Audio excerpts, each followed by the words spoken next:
Hello, today we are going to introduce memories and the different layers and dimensions of memories, and also how you can actually deal with difficult memories, okay? So the title is Known and Unknown Individual and Collective Memories. So memories have multiple dimensions. Let us start with the known and unknown memories. The known memories are the memories I know about and I can recall. Then there are unknown memories, which are memories which I cannot recall. I cannot really remember those, but they still have an effect on my life. They have left an impression in my personality.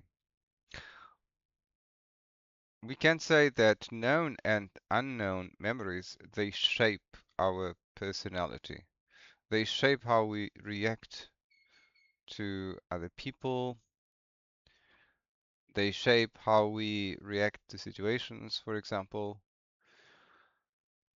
So they have a big influence on my traits. Whatever I've forgotten and cannot recall still has an effect on how I feel, on how I react to situations, how I react to people, how I think, and even how I communicate.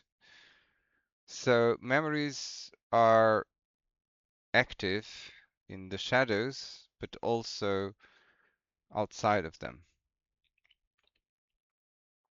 If you sometimes wonder why you are reacting to some situations in a very strong way, for example, we have strong fears when you see some animals, or you dislike deeply some situation or some places. I believe that this has always a cause. Nothing is random. So there must be some kind of hidden memory behind those feelings, behind those reactions. You cannot understand exactly why you are reacting in a negative way, but all reactions and strong feelings, they have definitely some root cause. There is no effect without cause, ever. So strong feelings are not a random occurrence, especially if they are recurring. So you have a recurring pattern of feelings, of reactions, whether negative or positive. It is because there is some memory, some underlying memory. Perhaps you forgot about that memory. So whenever you are confronted with some strong reactions, acknowledge that there is always a cause. And this cause is a past experience that you cannot recall, but has become imprinted in your behavior and in the traces of your personality. Memory has also another dimension. There is individual memory, which we can also call something like private memory, which is a memory that I have for myself and is only, something that is accessible to you. Then there are shared memories, which are created through collective interaction and relationships.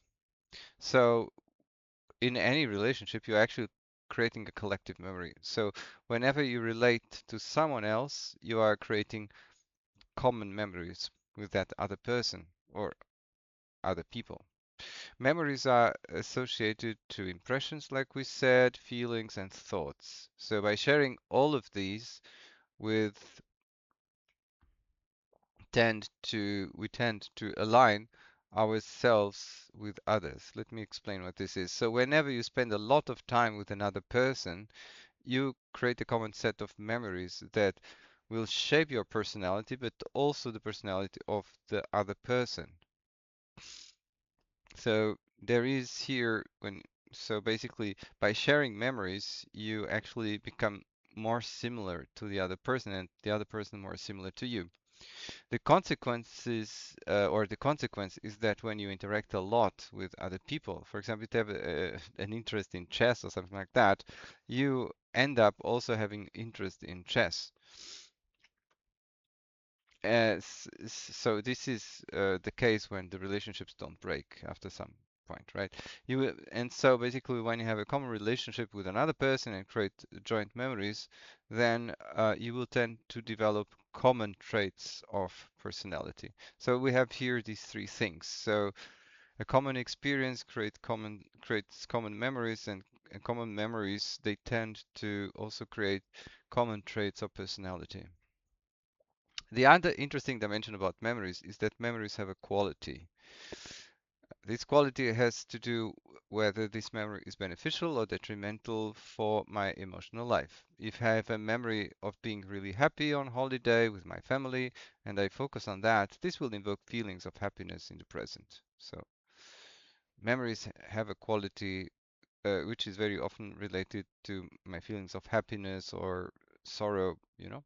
If I remember my stepfather, for example, shouting at me because I forgot to switch off the light when I was a kid, then this will also invoke feelings of sadness in me. So memories have definitely an emotional quality.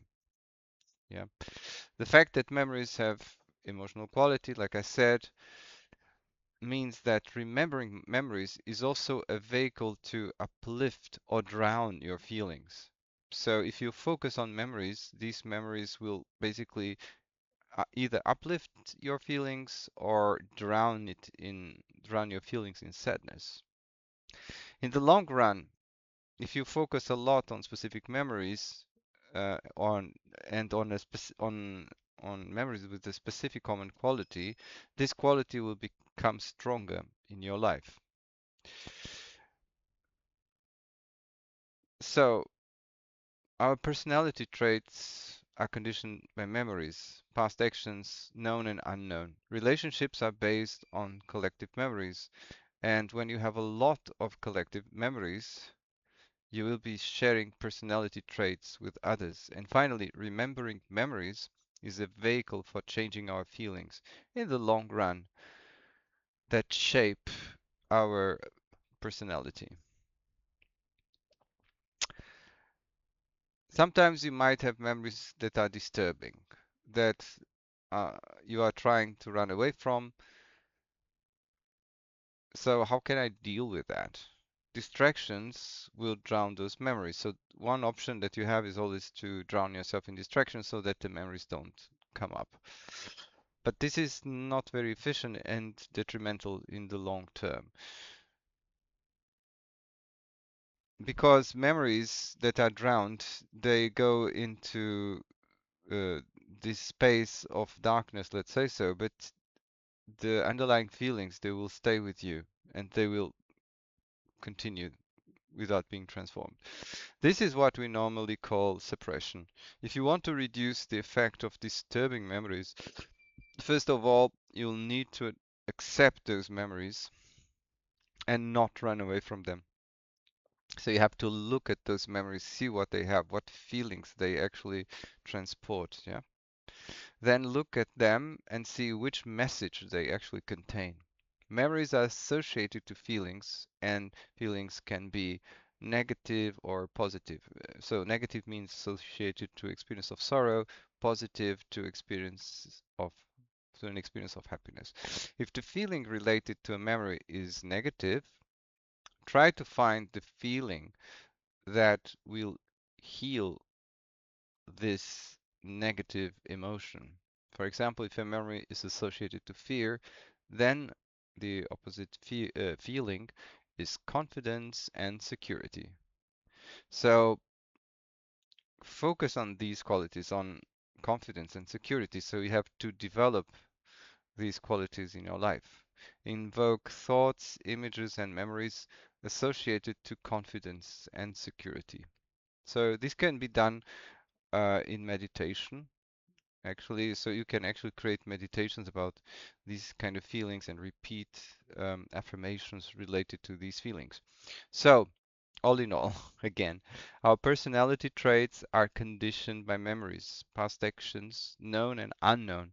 Relationships are based on collective memories, and when you have lots of collective shared memories, you will be sharing also personality traits with others.